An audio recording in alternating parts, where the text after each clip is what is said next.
80 शब्द प्रति minute dictation.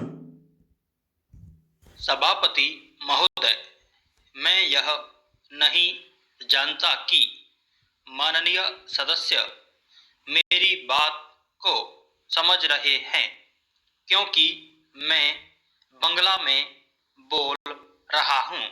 मैं आपको बताना चाहता हूँ कि मैं अपने गांवों, देश की गरीब जनता, बटाईदारों और कृषि मजदूरों और 70% लोगों की जो कृषि पर आश्रित हैं स्थितियों के बारे में बोल रहा हूँ।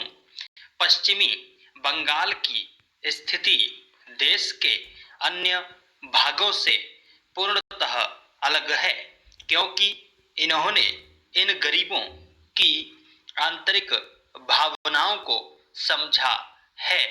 केंद्र की आर्थिक और वित्तीय नीतियों तथा अत्यधिक सीमाओं के अंतर्गत कार्य करते हुए यह सच है कि पश्चिमी बंगाल सरकार से कोई आश्चर्य की आशा नहीं की जा सकती, परंतु उन्होंने जिस तरह से भूमि समस्या को हल करने में पहल की है तथा कृषि को अधिक महत्व दिया है, वह लगभग क्रांतिकारी है। इसके फलस्वरूप आज पश्चिमी बंगाल के ग्रामीण क्षेत्रों में बेहतर आर्थिक स्थिति दिखाई देती है। यहाँ किसानों को केवल सम्मान और सामाजिक न्याय प्राप्त नहीं है, बल्कि वे जागरूक हैं और यह अनुभव करते हैं कि वे सरकारें बनाते हैं, उन्हें चलाना उनका कर्तव्य और जिम्मेदारी है। गरीब किसान यह भी अनुभव करते हैं कि सरकार जिसके लिए उन्होंने वोट दिया है द्वारा बनाई गई नीति को कार्यान्वित करना उनकी जिम्मेदारी है।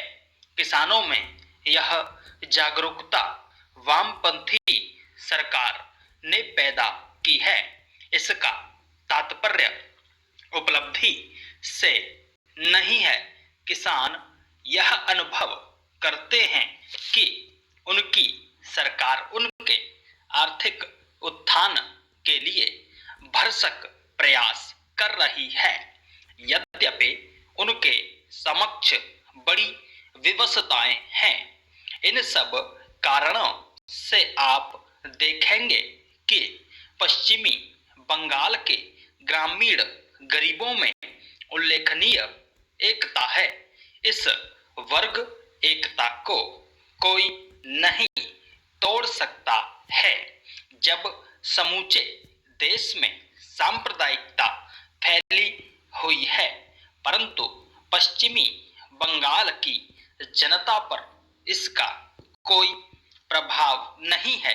वहाँ हिंदू, मुसलमान, संथाल, अनुसूचित जातियों और अनुसूचित जनजातियों में एकता है।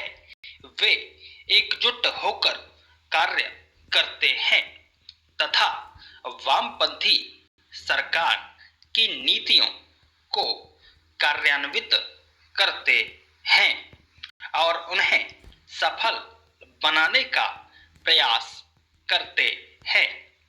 पश्चिमी बंगाल और देश के अन्य भागों में यह अंतर है।